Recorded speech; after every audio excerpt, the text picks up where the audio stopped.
All right. Okay. The date. November 28th, 1926. The time. Well, it wasn't Monday Night Football. I can tell you that much.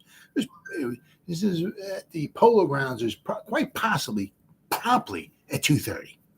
The teams. Well, we'll go over this. But the team, for the most part, the Brooklyn Lions and the New York Giants. The place, the aforementioned Polo Grounds in New York. And I just love this stuff. Being an old-time fart such as I am, that's why, it's amazing some of the stuff that went on back then, which would never go on nowadays. These teams played each other 3 days earlier. I just did a video. It was about like last week. They played each other on Thanksgiving, the 25th. Okay. And now they're playing 3 days, playing each other once again. They played in Brooklyn on Thanksgiving, November 25th. Now here's 3 days later. They're playing each other again. This time they're playing each other at the Polo Grounds. The Giants are the home team.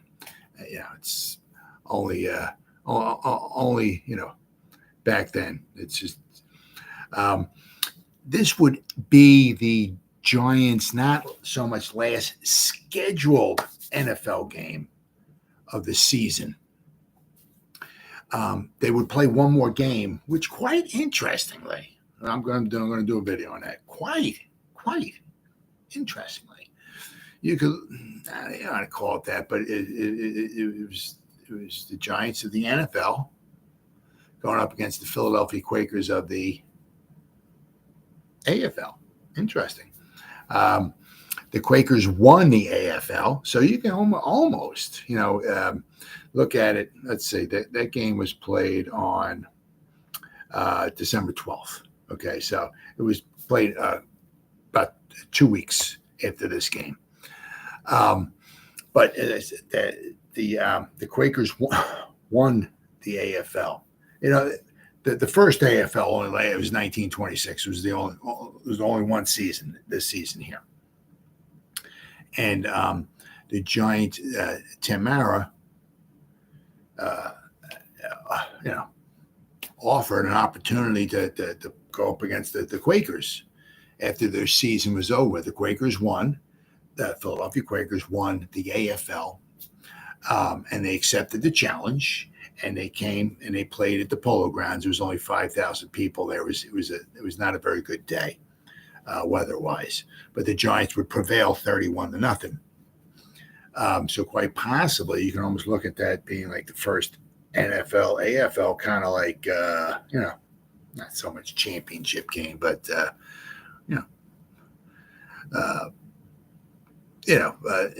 maybe kind of, I don't want to say where the rivalry started because we're going back to 1926. It was only one game, but it was the AFL, the first AFL.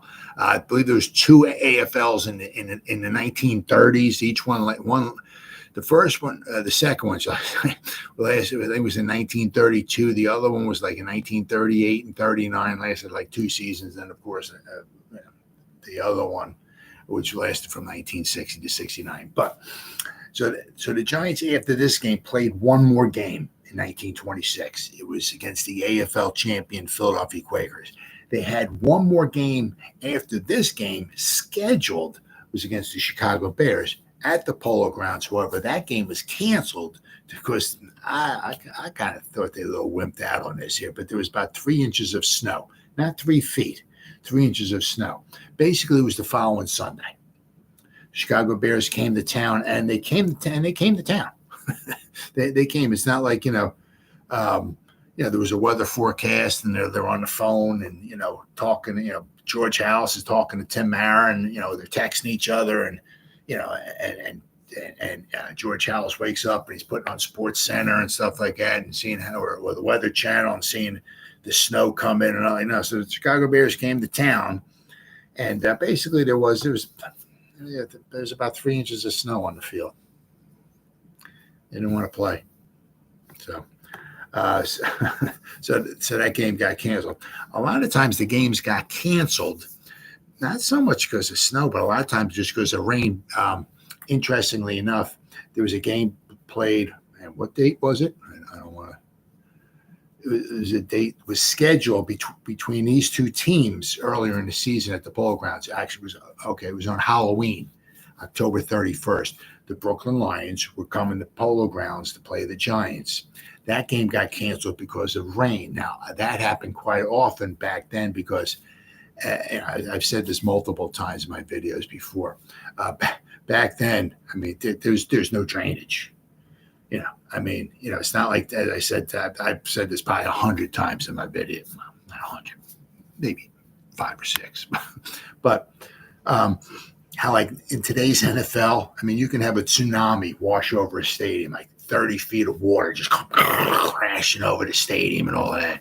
And like a half an hour later, the field's bone dry because they have great drainage. They have to be able to drain so many inches of rain, and out and all. The fields, the way they drain nowadays, it's unbelievable. But it wasn't like that back then. It wasn't. They're like, drainage? What's that? Back then, I mean, the fields got wet. Guess what? They were wet. There was puddles. Guess what? There was puddles. And quite often there were a lot of quagmires. I mean, it was just like, puddles and ponds and everything, and the rain came down, as the field got wet, it stayed wet. If there were puddles, they stayed puddles, and this is what it was. But the game prior, the one that was supposed to be played on October 31st,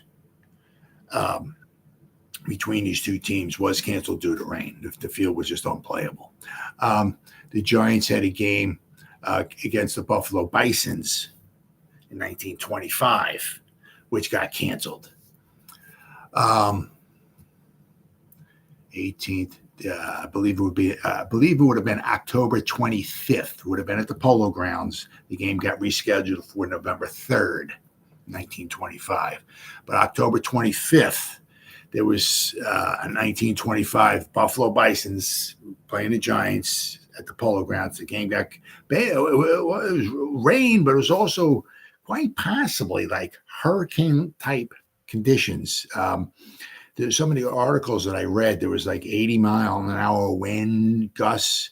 There was roofs being ripped off, things being toppled over and stuff like that. So I mean, the weather conditions on October 25th, 1925, when the Buffalo Bisons were supposed to play the New York Giants at the Polo Grounds, it was rain, but it was a little bit more than just rain. It was almost quite, lower tier hurricane conditions. I mean, some of the wind gusts were absolutely horrible, and it wasn't just in New York. I mean, it came from like toward the south, and it kind of worked its way up. So it was a storm. It was a nasty storm with a lot of wind. Now, obviously, it's still a hurricane season, but you don't usually get New York hurricanes like October 31st or November 1st, in that type of area. But there were, as I was reading in articles, there were hurricane type conditions. But as I said earlier, in 1926, the game here just got canceled. It was just there's so much rain, and the field was just basically unplayable. So, but anyway, meanwhile, back at the ranch, these two teams played each other. Now, as I mentioned, my good boy. All right, Randy's at my feet. My buddy Randy's at my feet. Sometimes I got to move my legs, and I try not to hit him. But anyway, the interesting thing about this is, which I mentioned in my other article, my other video that I did last week between these two teams, is that in the beginning of the season, when these two teams were supposed to face each other, was the Brooklyn Lions. However, and I got some articles here, and we're going to be here for a little while. All right, so if you're a little tired, you might want to maybe pause this, go take a nap, and come on back. We're going to be a little while because I got some articles to read and all. We're going to be a long time, guys. You might be 2 or 3 years older by the time I'm done with this video. Anyway, when the Giants supposed to face the Brooklyn Lions, 1926 on October 31st, Halloween, it was the Brooklyn Lions. As the season wore on, there was the aforementioned AFL started off. They had 9 teams in the AFL in 1926. By the time the season ended, there was only 4 teams. There was the Brooklyn Horsemen were in the AFL. Well, they only played, I think, 4 games, and they folded. Right. So then what wound up happening was after that team played their 4 games, and the attendance was just atrocious. They just couldn't stay afloat. So after their team folded, what it was some of the players from that team merged with the Brooklyn Lions. So the Brooklyn Horsemen of the AFL merged with the Brooklyn Lions of the NFL. And then I've seen 3 different names, especially looking in articles and everything like that. After they merged, I've seen the Brooklyn Horsemen. I've seen the Brooklyn Horse Lions, and I've seen the Brooklyn Lions. So you can take your pick, whatever suits your fancy. You can call them any one of those 3. Just don't call them late for dinner, all right? But other than that, that would be like the Cowboys are playing during the regular season, the Dallas Cowboys, and the Ottawa Rough Riders go under. And then like halfway through the season, the Ottawa Rough Riders and the Dallas Cowboys merge, and they become the Dallas Cowboy Rough Riders or something like it. Just only stuff like this could happen back then, But it really wouldn't matter because the Brooklyn Horsemen, Brooklyn Lions, whatever, they were not a very good team either. And the Giants would wind up massacring them in this game too. So after the Giants would win this particular game, they would finish their regular season 8-4-1, which is almost identical to their 8-4 record from 1925. So if we start here, let's go over the Brooklyn Lions. I'll go over the 1926 season here. All right, 1926 season, the NFL. 1926 NFL season was the 7th regular season in the history of the National Football League. The league grew to 22 teams. There was 20 teams. Every season there was a different amount of teams. I think it wasn't the Giants came in 1925. It wasn't I think it was in 1935 and 36 would be the first seasons where there were back-to-back seasons where there were the same amount of teams. There were 9 teams, I think, in 35 and 36, back-to-back seasons. Other than that, 1925, there was 20 teams. 1926, there was 22 teams. 1927, there was 12 teams. 1928, I think, went down to 11 teams. Every year, there was a different amount of teams. It was crazy. All right, so the NFL, there was 22 teams that figured out would not be equal to professional football until 1961. 1961, there would be 8 AFL teams and 14 NFL teams. The 14 NFL teams became 14 because in 1961, the Minnesota Vikings came into existence. There was 12 teams in 1959. There was 13 teams in 1960 with the addition of the Cowboys, and then there were 14 teams with the addition of the Minnesota Vikings in 1961. So 14 in the NFL, 8 in the AFL, 22 teams. The NFL added the Brooklyn Lions, the Hartford Blues, the Los Angeles Buccaneers, and the Louisville Colonels, with the Racine Tornadoes re-entering. Teams, sometimes the way it was back then, teams would they would be in existence, then they would take like a year off, and then they'd come back in the league. It was just crazy, absolutely crazy. The Cleveland Bulldogs sat out the season. The Rock Island Independents defected to the upstart American Football League, and the Rochester Jeffersons suspended operations for the final time, eventually folding in early 1928. The Akron Pros rebranded as the Akron Indians. The Akron Pros, let's not forget, the Akron Pros were the first original champions. Not the NFL champions. They were American Professional Football Association champions of 1920. 1920 21 was it was called the APFA, American Professional Football Association. 1922 it became the NFL. But the Akron Pros, first ever champions. If you ever get that Trivial Pursuit question. The Duluth Kellys rebranded as the Duluth Eskimos, and the Giants would face the Duluth Eskimos in 1926. It was a good game, and I believe it was Tilly Moss, if I remember correctly, blocked Ernie Nevers point for try. The Giants would prevail 14-13 against the Duluth Eskimos. And the Buffalo Bisons rebranded as the Buffalo Rangers. The Buccaneers, Eskimos, Colonels, and the Buffalo Rangers were showcase teams. Basically what it was, they were traveling teams. Right? The first efforts for the league to reach beyond the Northeast and the Midwest. The Buccaneers, a response to the AFL's Los Angeles Wildcats, represented the state of California. The Duluth Eskimos represented the far northern plains, while the Colonels represented the southern United States. And the Rangers represented the state of Texas and other areas of the southwestern United States. The 4 teams, except for the Rangers, had played primarily as traveling teams. 3 of the 4 teams only lasted 1 season. The Buccaneers and Colonels both folded, while the Rangers reverted to their previous status as the Bisons, and only the Eskimos returned for 1927. In mid-November, Brooklyn merged with the AFL's Brooklyn Horsemen and stayed in the NFL, playing one more game as the Lions before changing its name to the Brooklyn Horsemen for the last 3 games, all shutout losses. Basically, this would be one of them. Right. The Brooklyn, they played one more game. They played one more game after this. Wait. Oh, let's see. Hold on here. Hold on. No, I'm sorry. They were scheduled to play one more game after this. There was the Brooklyn Lions or the Brooklyn Horsemen, or Brooklyn Horse Line, was scheduled to play one more game after this. They were scheduled to play the Duluth Eskimos the following Sunday, but the game was canceled. So this game here would be the final game for the Brooklyn Horsemen, Brooklyn Horse Lions, whatever you want to call them, for this season. Let's see here. The Frankfurt Yellow Jackets were named the NFL champions and finishing the season with a record best 14 victories, which were the most in the NFL season to that point, a record that would not be bested until the 1968 Colts, who won 15 games. Well, they won 15 games, including the playoff.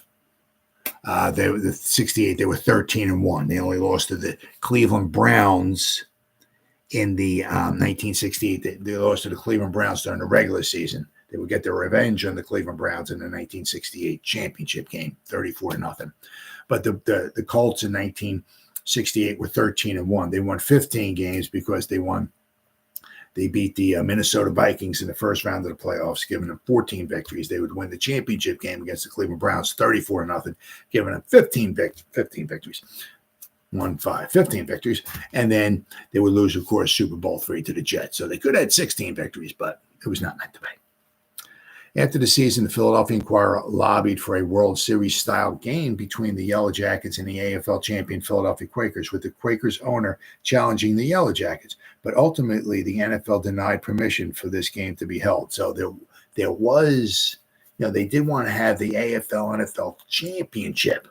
And I don't know why on God's green earth they would have, but it was what it was. But the Giants, as I mentioned, the Giants wind up going against the Philadelphia Quakers, basically, and the Giants wind up kicking their butts. Not only that, okay, the Frankfurt Yellow Jackets beat the Giants 2 times during the regular season. So if the Giants beat the Philadelphia Quakers 31-0, and the Frankfurt Yellow Jackets beat the Giants twice, the Frankfurt Yellow Jackets, I'm sure, could have beaten the Philadelphia Quakers. But once again, it was not meant to be. All right, so we got the Brooklyn Lions and the Brooklyn Horsemen. The Brooklyn Lions were a National Football League team that played football in 1926 NFL season. The team was formed as the league's counter-move to the first American Football League, which enfranchised a team called the Brooklyn Horsemen, a professional team that competed in the 1926 AFL season. In the months before the regular season began, both leagues battled with each other for fan support and the right to play at Ebbets Field. The NFL emerged as the winner as the Lions signed a lease to use the stadium on July 20th. On November 12th, 1926, what's up, buddy? The Horsemen withdrew from the AFL and merged with the Lions. The new team created by the merger was initially called the Brooklyn Lions and competed in the NFL from November 22nd, 1926. For the last 3 games of the 26th season, and this would be one of them, the team used the Horseman name to finish the season. So basically, as they say here, this should, as you see in my thumbnail it technically would be wrong. Okay.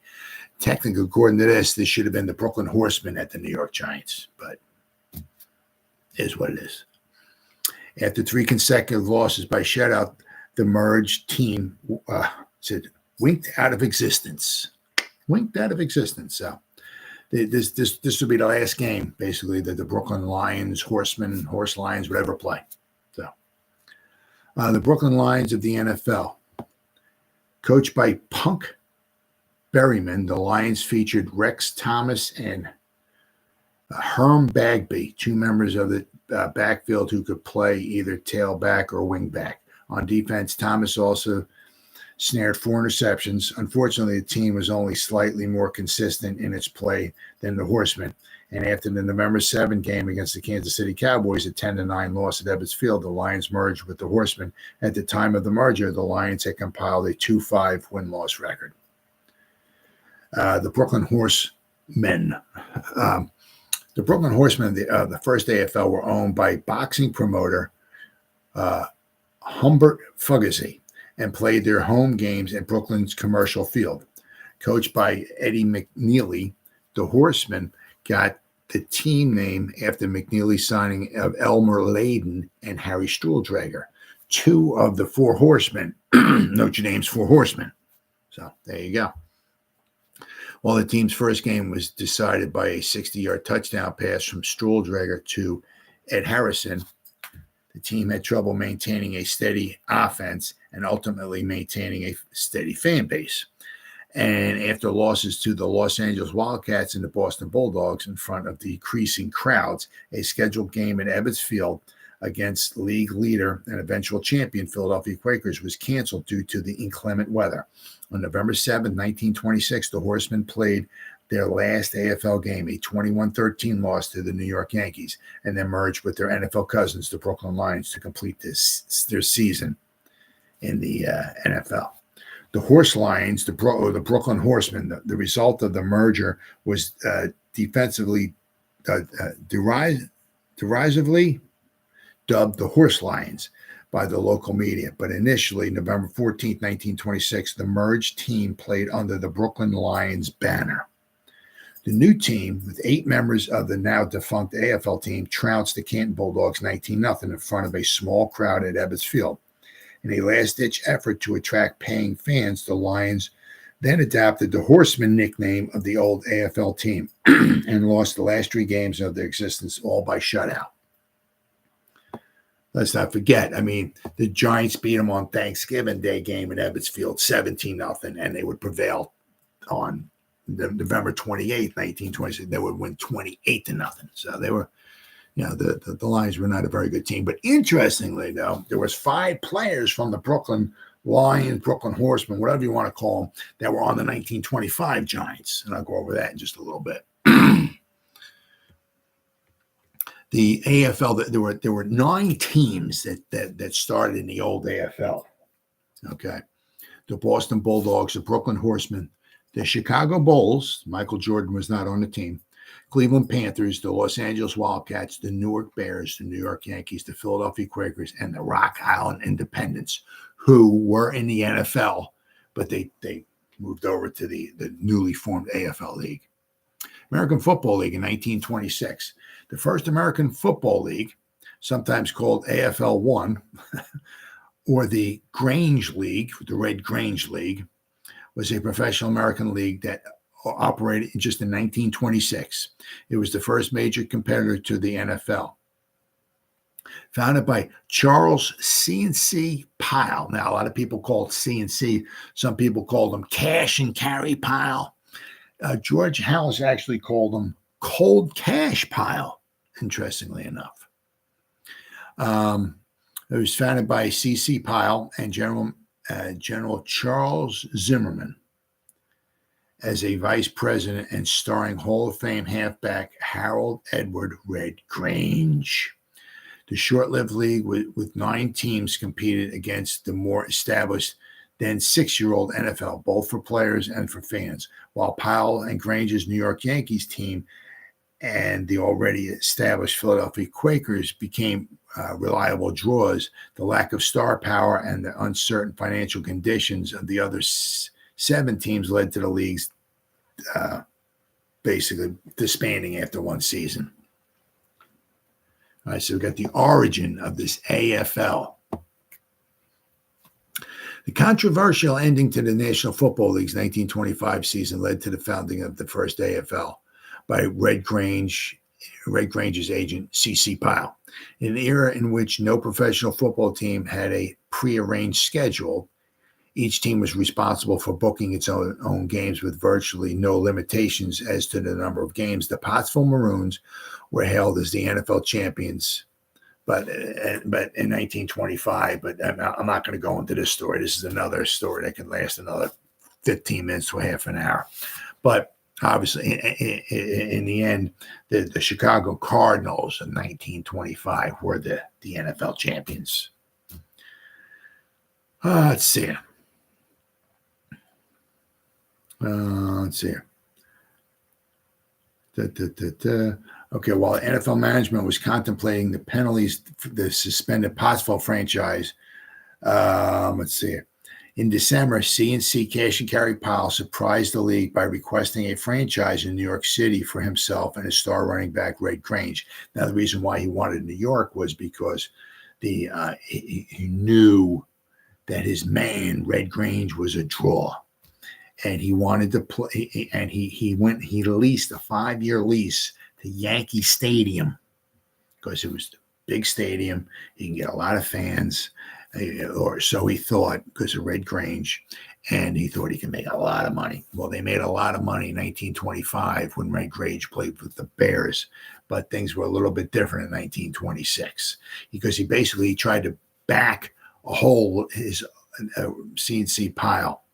The manager of Red Grange tried to keep the newly formed AFL kind of afloat. He had the 9 teams. 3 of them, he was kind of backing himself just to keep them afloat.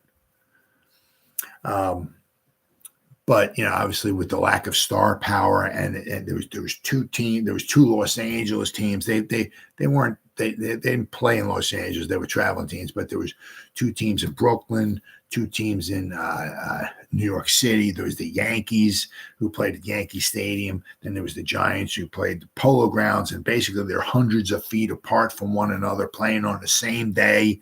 It was. Then you had the Philadelphia Quakers and the Frankfurt Yellow Jackets. They're both playing in Philadelphia, trying to take fans away from one another. It was not good. Matter of fact, the Giants, as a team, lost $40,000 in 1926. A lot of it had to do with this newly formed AFL. But after the season was over with, the Giants came out not unscathed, but they had lost some money, but they continued. Thank goodness they did, because in 1926 was the year the Giants won their first championship. They were 11-1-1. But the AFL folded after one season, and it was no mas. Let's see here. Cash and Carry Pyle surprised the league by requesting a franchise in New York City for himself and his star running back, Red Grange. He secured a 5-year lease for baseball's Yankee Stadium in direct competition to Tim Mara's year-old New York Giants. When Joseph Carr, the commissioner of the NFL, announced a ruling in favor of Mara's objection to Pyle's application for the NFL membership, Pyle announced the formation of the first American Football League, featuring Red Grange and the New York Yankees. The NFL charter member Rock Island Independence left the 7-year-old league to join the new AFL, and the upstart league matched the NFL in having a road team representing Los Angeles. The new league chose former Princeton athlete, former New York City deputy of street cleaning, and former Newark, New Jersey chief of waste disposal, Bill Edwards, as its league president, and prepared to compete against the older league. Let's see. They were competing against the NFL for its talent and its spectators. The AFL and NFL went to a head-to-head competition in New York, where the Yankees and the Giants faced each other. Across the East River in Brooklyn, there was the Horsemen and the Lions faced each other. In Chicago, the Bulls went against the Bears and the Cardinals. And in Philadelphia, the Quakers and the Yellow Jackets went against each other. The AFL's Cleveland Panthers, previously independent, were also preparing to go face-to-face with their hometown counterpart, the Cleveland Bulldogs. The earlier NFL champions of 1924. But when the Bulldogs owner Steve Deutsch decided to suspend the operations for 1926. So, I mean, there were two teams were supposed to be in Philadelphia. Two teams were in Brooklyn going against each other. Two teams were in New York City. There were supposed to be two teams in Cleveland going against each other. And that was not the thing to do back then because it was so tough to get to get fans out there, period. Then when you got two games being played simultaneously in the same city and they're trying to draw fans, it just wasn't working out. Both leagues suffered. And thankfully, the AFL went under. Thankfully, and not the NFL. The 1926 American Football League season is the only season of the first American Football League. It started with 9 teams, with the initial game of the season being played in front of 22,000 fans in Cleveland, Ohio. 22,000 fans back then was a lot of fans. But by the end of the season, December 14th, 1926, only 4 teams were still in existence. 3 teams are owned or subsidized by league founder Cash and Carry Pyle and Star Red Grange, with the Yankees, the Los Angeles Wildcats, and the Chicago Bulls. Those 3 teams were still afloat because maybe they were not necessarily drawing enough fans to bring in enough money. But Cash and Carry Pyle, he had a lot of money in reserves. He just kept, he kept those teams afloat by, paying the salaries. Right. Let's see. The initial lineup of teams included the Los Angeles Wildcats and a charter member of the National Football League, the Rock Island Independents, which became a second traveling team after having poor attendance in its first 3 games. Most AFL games were defensive affairs, with only the New York and Cleveland Panthers averaging more than 10 points of offense per contest. That's pretty brutal. The majority of scoring was either by placement or drop kick. Chicago's Joey Sterneman scored 52 of the team's total of 88 points, or 60% of the Chicago's points. But that was not the largest share of teams' points in the AFL in 1926. Newark's Doug Wyckoff had his team's entire point total for the year when he scored a touchdown and kicked the extra point in the Bears' first game, the Newark Bears. They scored 7 points the whole season. The Newark Bears played 5 games. They scored 7 points in 5 games. I mean, that's some brutal. I mean, I don't know who's going to want to go out there and watch that. Right? No fan support. While Philadelphia and New York were consistently playing in front of crowds of at least 20,000 per game, the rest of the league was not so fortunate. While crowds of more than 10,000 attended games in Fenway Park and Comiskey Park in September and October, crowds in other AFL cities were consistently much smaller. Rock Island, which is in Illinois, struggled to draw 5,000 into its home stadium. Newark did not have a total of 5,000 in its 3 home games combined. Can't stay afloat like that. Competing against the Brooklyn Lions in the National Football League, the Brooklyn Horsemen called it quits in November and merged with their NFL brethren. As the AFL decreased in size in October and November, so did the attendance figures in Philadelphia. The only team in the AFL reported to have made a profit was the Philadelphia Quakers. 2 weeks after clinching the AFL championship, the Philadelphia Quakers played an exhibition game with the NFL's 6th place team, the New York Giants. A driving snowstorm at the Polo Grounds. There was only 5,000 people showed up. Right? But only 5,000 hardy fans witnessed the home team's, the Giants' 31-0 whitewash of the AFL titleists. While the New York Yankees and the Los Angeles Wildcats went on a barnstorming tour, the rest of the American Football League folded. So, but the Brooklyn, they came into this game, this final game here of their season. They were 3-7. they would lose this game and they would finish their season at 3-8. I was, as I mentioned, read before, their final 3 games were all losses, shutout losses. They lost 20-0 to the Los Angeles Buccaneers.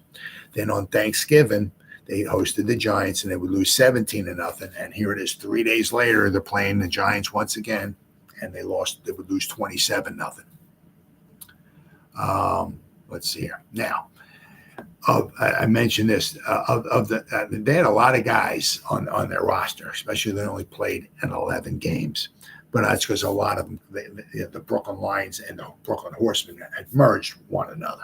So they did have quite a few guys on the roster. But interestingly, there was 5 guys on this roster for the Brooklyn Lions that were on the New York Giants in 1925. Right? And let's see here. It was Matt Brennan, Paul Jabby, Tommy Myers, Harry Nordstrom, Owen Reynolds. Oh, no, I'm sorry. Bill Rooney. Is that it? Was it 6? 6 then. I apologize. 6 guys. I thought there was just 5, but there were 6 guys who were on the Giants in 1925, who were on the Brooklyn Lions in 1926. So back then, I mean, you also look at it too, interestingly enough. You think there's a lot of like turnover, nowadays, but yeah, there is, it is the way it is. It is what it is, right? For NFL is the professional football, the freaking unbelievable sport that it is. Man, we're so lucky we got it. I love it. But, there's a lot of turnover. It's just the way it is with the, with the salary cap and all of that. A lot of short contracts, 1-2 year contracts. It is what it is. But there was a lot of turnover back then as well, though. As I mentioned this in one of my videos before, 1925, there was 29 guys on the Giants in 1925. Well, only 12 of them remained for the 1926 season. And not only that, the coach wasn't even there either. Bob Folwell, who coached the 1925 Giants, went to the AFL and coached the Philadelphia Quakers in 1926. He was a very good coach. He was a very good coach in college. The Giants in 1925 started off 0-3.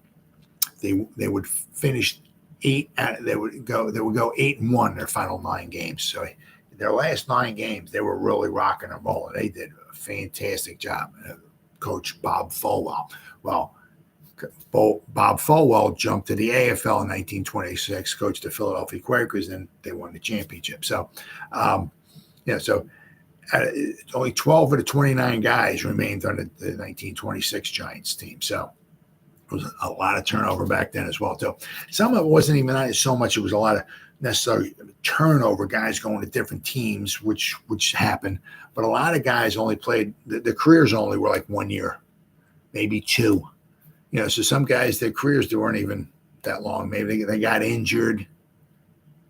Some guys, maybe could find work, maybe making more money or whatever, that whatever the case was. But a lot of guys just got injured and just maybe couldn't play anymore. Right? Let's not forget, going back 100 years, medical treatment back then was not what it is today. All right. So as I said, the Giants came into this game here. All right, they were 7-4-1. They would wind up winning this game here, 27-0, and they would finish their season here 8-4-1. All right, so I got a lot of articles here to read, quite a few articles here to read. All right, so hopefully you get a little understanding of like what wound up happening.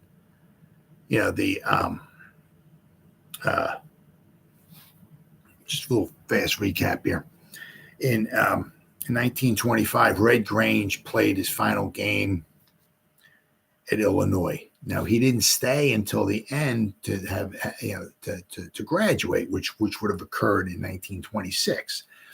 Basically, once he played his final game in college, he turned to pro. All right, he left school. Turned to pro. He wound up getting C.C. Powell, wound up becoming his manager. But And he took quite a bit of money, but he also made Red Grange a lot of money as well too. I mean, he got him in a lot of endorsements. Right, he worked a deal where he made a lot of money with the Bears. Right. So what wound up happening was with Red Grange. I mean, the Red Grange was with the Bears, and when they played the Giants on December 6th.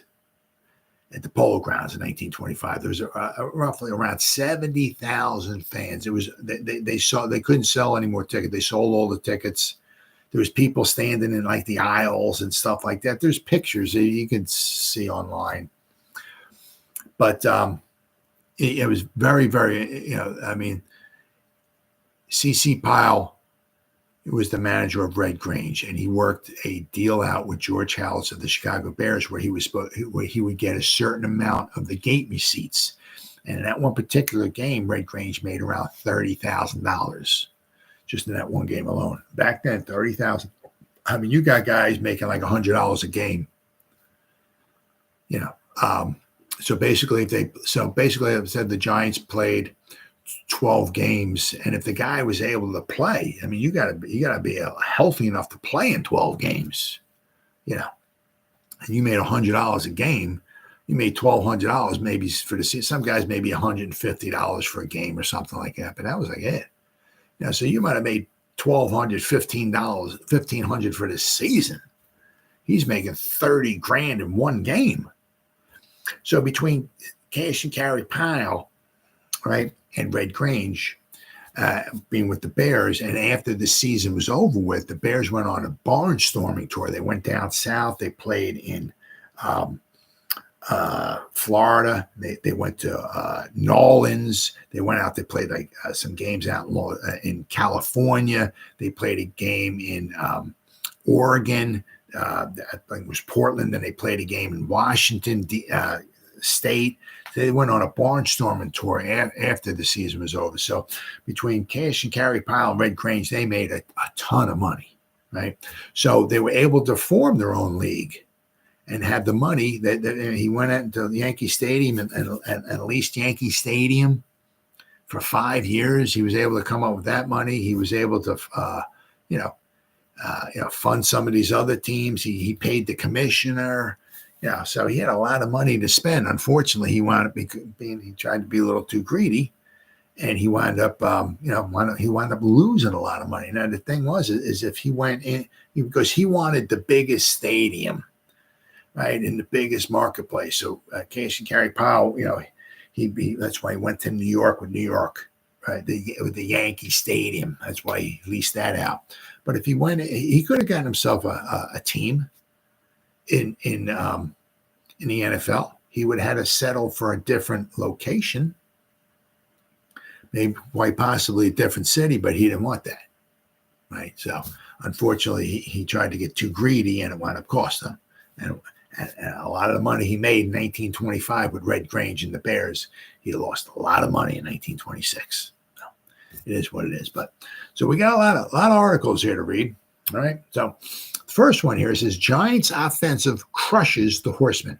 Running attack sweeps to 27-0 victory before 7,000 people at the Polo Grounds. McBride gets 19 points. Jack McBride was one of the top players for the Giants. He was with the Giants in 1925. So Haggerty also helps as his team scores in every period. And then it says here, Britain quickly stopped.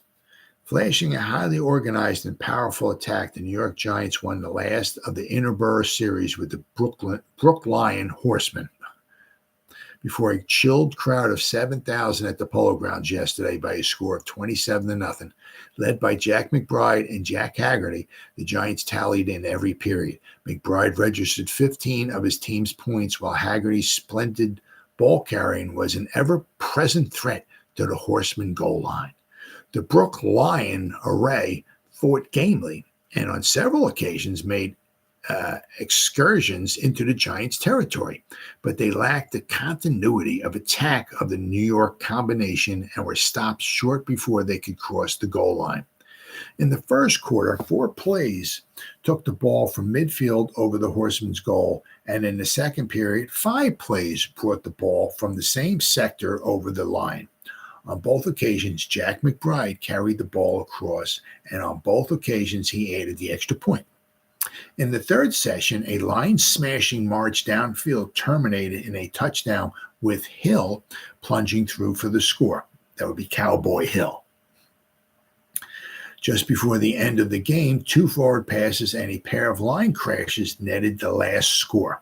The Horsemen's defense was strong enough at times, but the constant driving of the Giants had a telling effect on the opposing forward wall. As soon as there was any letdown in the Brook Lion defense, the New Yorkers were quick to take advantage of the lapse. Kick is blocked.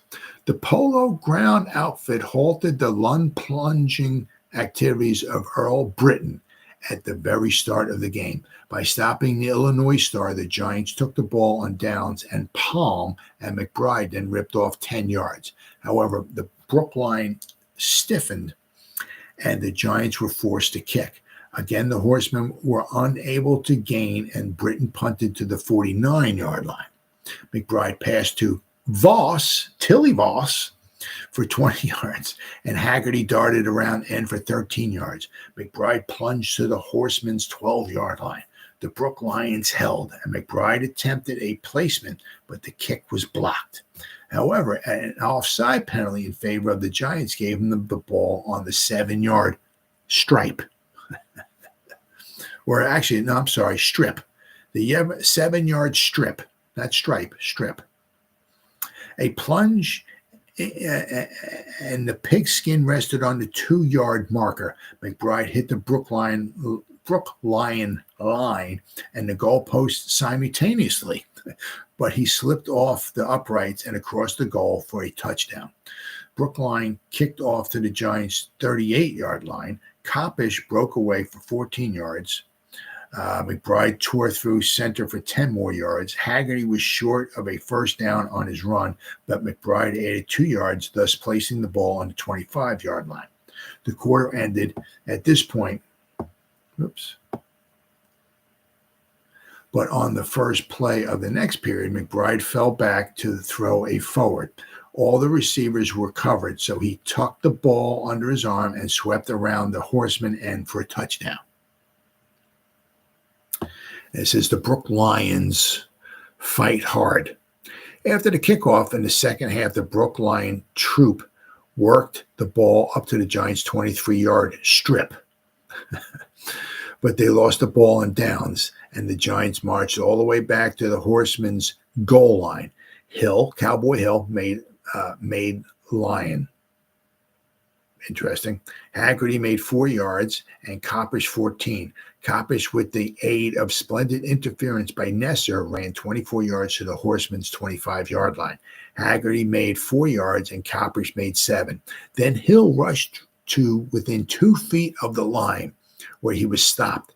But the Horsemen hurled back 2 attempts to cross the final line. But on the third attempt, Hill forced his way over for a touchdown. He missed the try for extra point.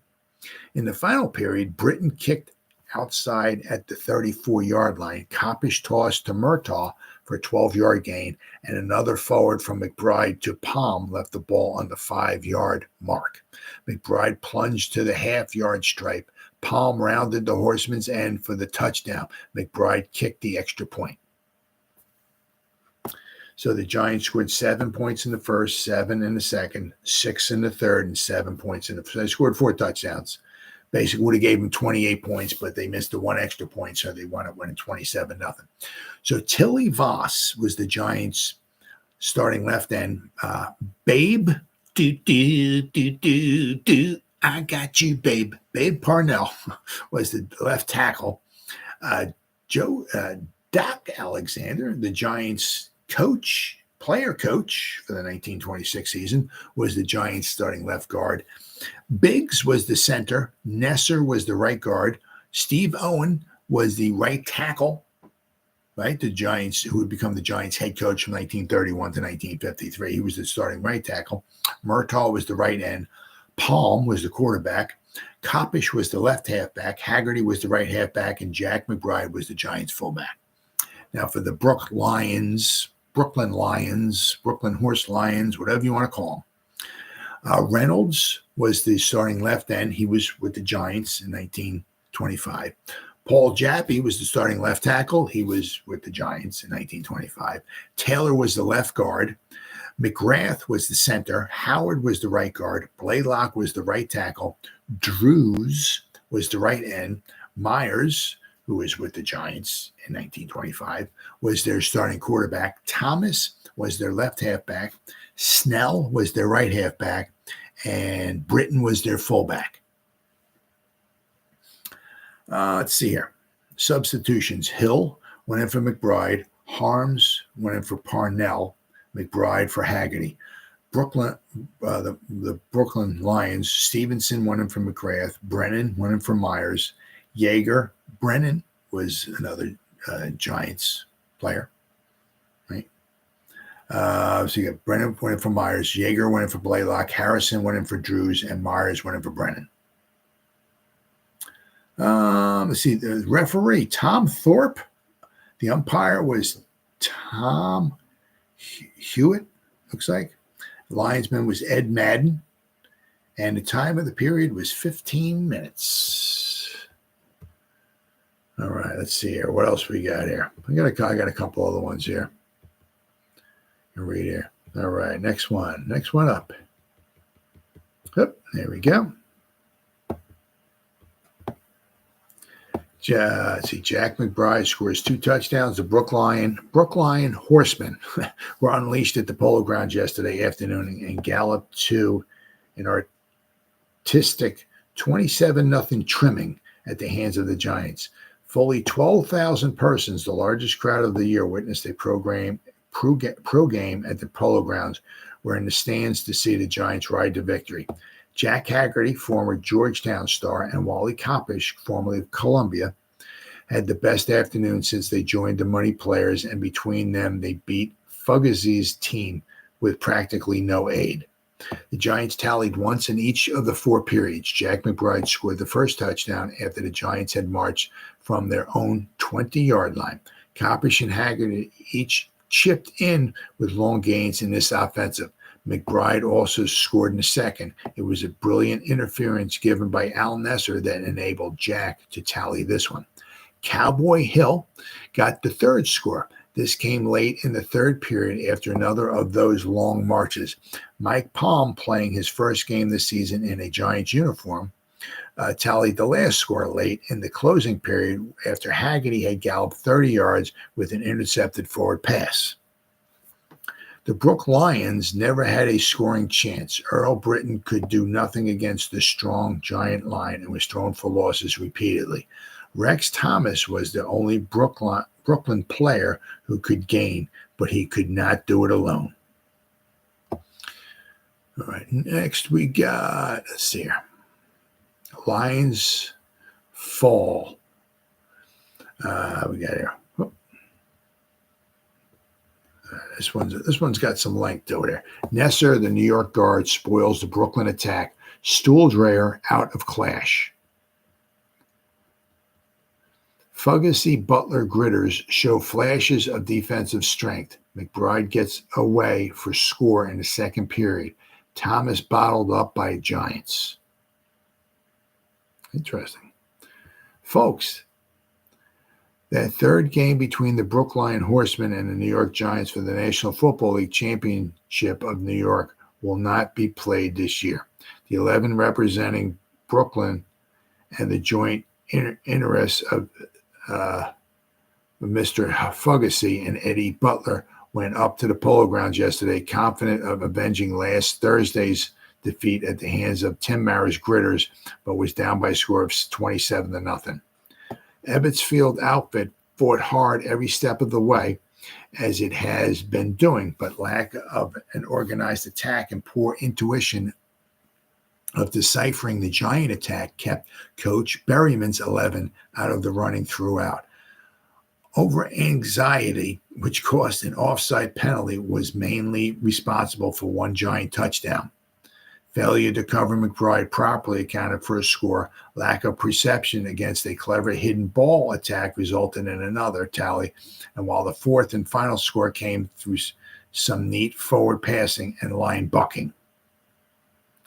As I said, remember, the Giants tried a field goal, but there was a penalty, which gave the Giants the ball back. I guess gave them a first down, and they wound up scoring a touchdown off of that. So, although Koppish, McBride, and Haggerty of the Giants were the big ground gaining aces for the Giants, the particular thorn in the flesh of the Lions was a certain Al Nesser, who hails from Columbus, Ohio. Nesser does not boast of an alma mater. Some say he never attended high school. But heavenly days, now that boy can play guard. It might generally be supposed that Mr. Nesser would be found somewhere in the middle of the scrimmage line when a play got off. But yesterday, the man without a college was all over, particularly where Rex Thomas and Earl Britton, the Brooklyn backfield stars, strayed. Nesser watched the fleet-footed Thomas like an eagle and tried as he would. Rex could not get away from any of the runs that Brooklyn rooters confidently expected would win the game. Ill luck still pursues the Lions in the matter of presenting their full strength. For in yesterday's important test, Howie Struldreyer, their Rockne-trained quarterback, was not in the fuss, and Herman Bagby, the former University of Arkansas star who worked so well with Thomas, was forced to remain on the sidelines. Struldreyer was suffering from an injured foot, undoubtedly gets a drive out of the team that neither Meyer nor Brennan, his fellow field generals, seemed able to impart. And the result was that while the Horsemen Lions turned in some good gains, the advance was dependent on the individual skill of Thomas or Britton. There was not sustained push that a smooth working backfield should have. The Brooklyn Horsemen were scored on in every quarter, the first time that has happened since the team came into existence.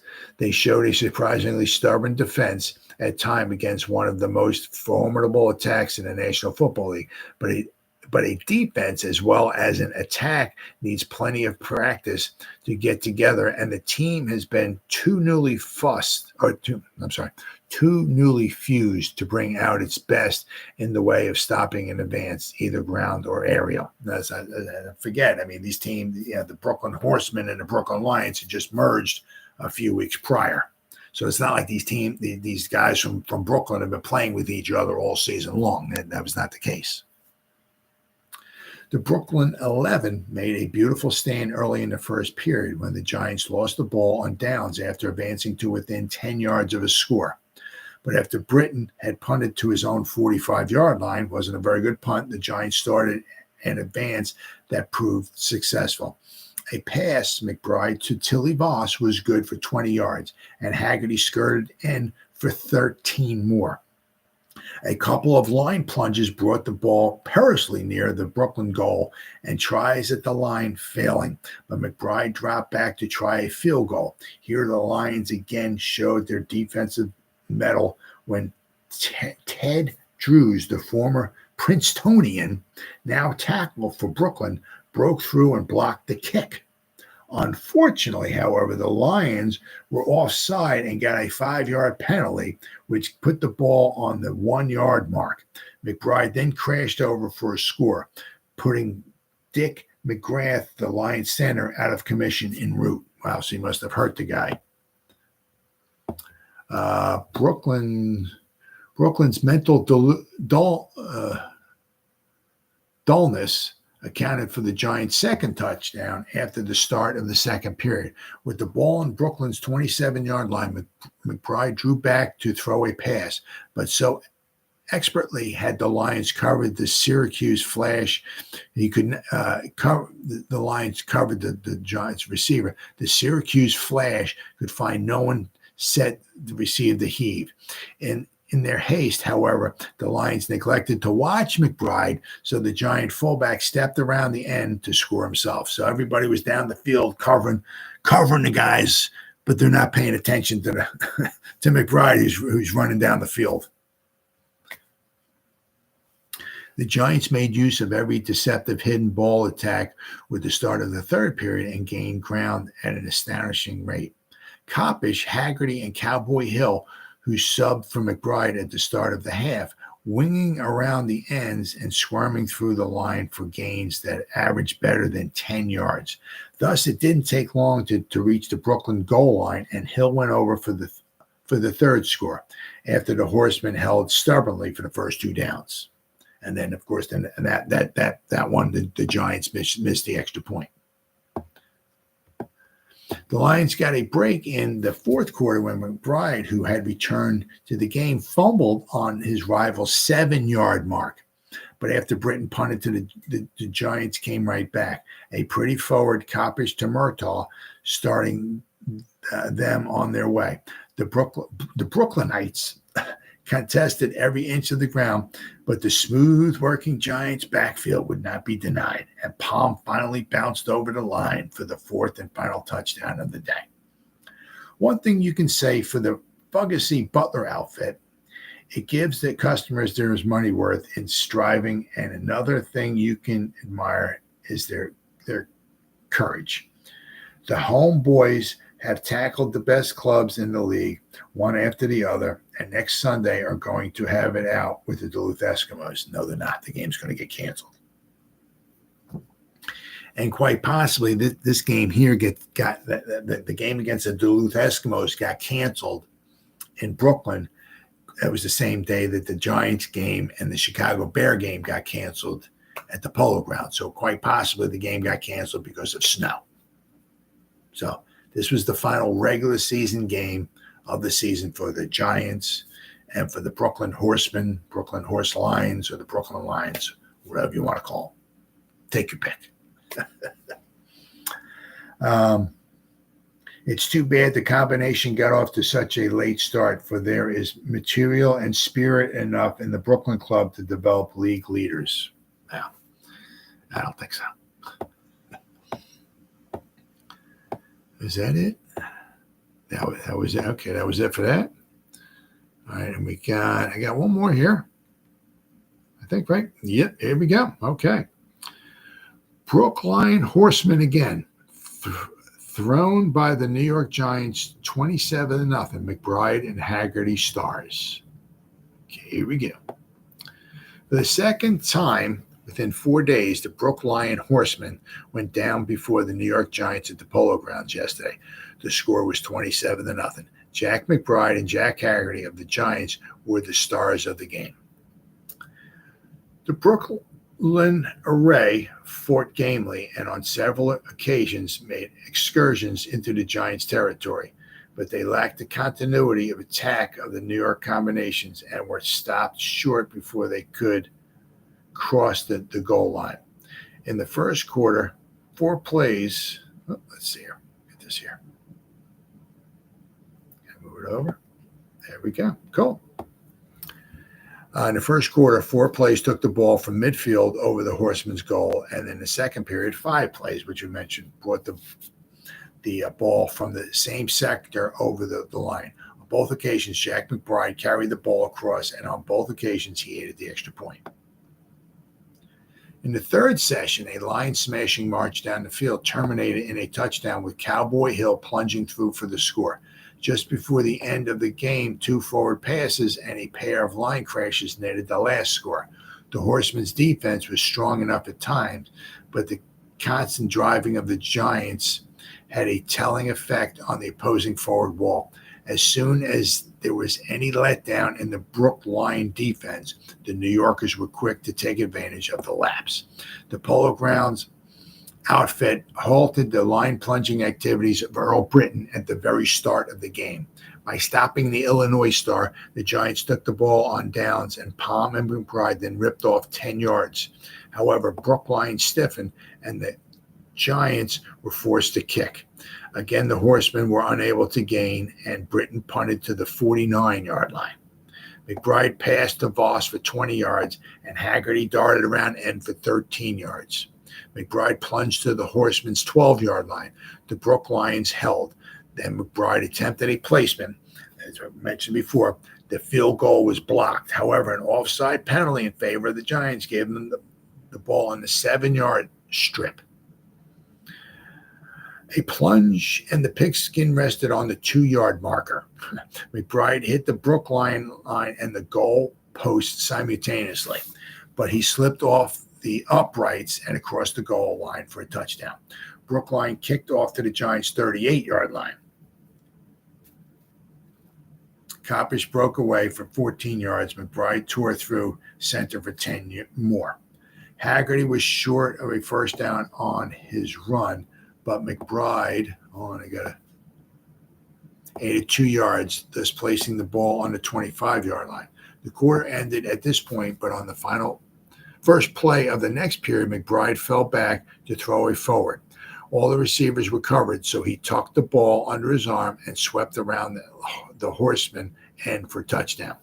After the kickoff in the second half, the Brookline troop worked the ball up to the Giants' 23-yard strip, but they lost the ball on downs, and the Giants marched all the way back to the Horsemen's goal line. So I guess they got down deep. I guess they didn't try to kick a field goal. Let's see. So the Giants marched all the way back to the Horsemen's goal line. Haggerty made 4 yards, and Coppish, with the aid of splendid interference by Nesser, ran 24 yards to the Horsemen's 25-yard line. Haggerty made 4 yards, and Coppish made 7. Then Hill rushed through to within 2 feet of the line, where he was stopped. The Horsemen hurled back 2 attempts to cross the final line, but on the third attempt, Hill forced his way over for a touchdown. He missed the try for extra point. In the final period, Britton kicked outside at the 34-yard line. Coppish tossed to Murtaugh a 12-yard gain, and another forward from McBride to Palm left the ball on the 5-yard mark. McBride plunged to the half-yard stripe, and Palm rounded the Horseman's end for the touchdown. McBride kicked the extra point. So once again, the Giants scored 7 points in the first period, 7 points in the second period. They scored 6 points in the third when they missed the extra point, and they scored 7 points in the fourth quarter.